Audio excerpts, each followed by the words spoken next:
Hello students, মই ৰিহান। আজিৰ এই ভিডিঅ'ত মই তোমালোকক ক্লাছ 8ৰ ইতিমধ্যে হৈ যোৱা ছমহীয়া পৰীক্ষাৰ হিন্দী প্ৰশ্নকাকতখন দিম। সো মই স্ক্ৰীনত তোমালোকক এই প্ৰশ্নকাকতখন দি গৈ আছোঁ, তোমালোকে চাই লোৱা বা স্ক্ৰীনশ্বট মাৰি ল'ব পৰা। ঠিক আছে, মই অকল এই ভিডিঅ'ত অকল প্ৰশ্নটোহে দি আছোঁ।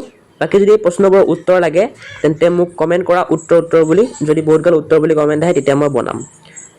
তোমালোকে স্ক্ৰীনশ্বট মাৰি ল'ব পৰা। আৰু যদি কাৰোবাক এই ফটোকেইটা লাগে বা PDF হিচাপত লাগে তেন্তে মোক ইনষ্টাগ্ৰামত গৈ পেলাই ফ'ল' কৰি এটা মেছেজ কৰি দিবা, মই দি দিম। ঠিক আছে, ইনষ্টাগ্ৰামৰ লিংক ডেছক্ৰিপশ্যনত থাকিব। ধুনীয়াকৈ তোমালোকে লিখি লোৱা মানে লিখিব নালাগে ইমানগাল কুৱেশ্যন, তোমালোকে স্ক্ৰীনশ্বট মাৰি লোৱা। ঠিক আছে, আৰু বাকীবোৰ ছাবজেক্টৰ প্ৰশ্নৰ ভিডিঅ' মই দি থৈছোঁ, ডেছক্ৰিপশ্যনত লিংক থাকিব, গৈ পেলাই চাব পাৰিবা।